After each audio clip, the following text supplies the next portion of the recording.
വയനാട്ടിൽ പാർട്ടിയെ ഒറ്റക്കെട്ടായി മുന്നോട്ട് കൊണ്ടുപോകുന്ന പുതിയ DCC president TJ Isaac Mathrubhumi ന്യൂസിനോട് പാർട്ടി ഏൽപ്പിച്ച ഉത്തരവാദിത്തത്തിന്റെ ഗൗരവം മനസ്സിലാക്കുന്നു, എല്ലാ പ്രശ്നങ്ങളും പരിഹരിച്ച് മുന്നോട്ട് പോകുമെന്നും ഐസക് പറഞ്ഞു.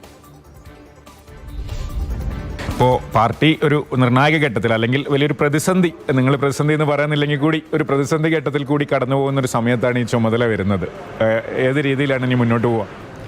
പാർട്ടിയിലെ എല്ലാവരെയും കൂട്ടിയോജിപ്പിച്ചുകൊണ്ട് ഐക്യത്തോടെ പാർട്ടിയെ മുമ്പോട്ട് കൊണ്ടുപോകുക എന്നുള്ളത് തന്നെയാണ് ഏറ്റവും പ്രധാനമായ ഒരു കാര്യം.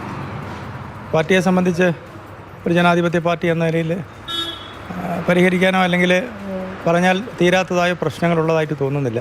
നമ്മളൊരു മേശയ്ക്ക് ചുറ്റും ഇരുന്ന് പറഞ്ഞാൽ തീരാത്ത പ്രശ്നങ്ങളുള്ളതായിട്ടും തോന്നുന്നില്ല. വയനാടിനെ സംബന്ധിച്ചിടത്തോളം കോൺഗ്രസ് ശക്തമാണ്, UDF ശക്തമാണ്.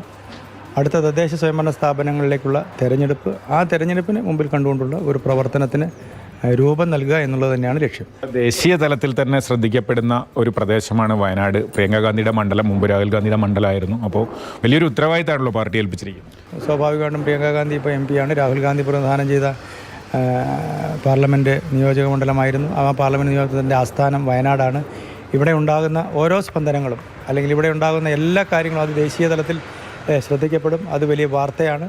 അതുകൊണ്ട് സൂക്ഷ്മതയോടെ സംഘടനാ പ്രവർത്തനം മുമ്പോട്ട് കൊണ്ടുപോകുന്നതിന് ശ്രമിക്കും. എന്തായാലും ഈ ഒരു നിർണായക ഘട്ടത്തിൽ പാർട്ടിയെ നയിക്കാനുള്ള എല്ലാ ആശംസകളും. Thank you. പുതിയ DCC president advocate TJ Isaac ആണ് സംസാരിച്ചത്. പാർട്ടിയെ ഒറ്റക്കെട്ടായി മുന്നോട്ട് കൊണ്ടുപോവുക, തദ്ദേശ തെരഞ്ഞെടുപ്പിൽ വയനാട്ടിൽ തിളക്കമാർന്ന ഒരു വിജയം നേടുക എന്നതാണ് അദ്ദേഹത്തിൻ്റെ മിഷൻ. കമൽ, മാതൃഭൂമി ന്യൂസ്, വയനാട്.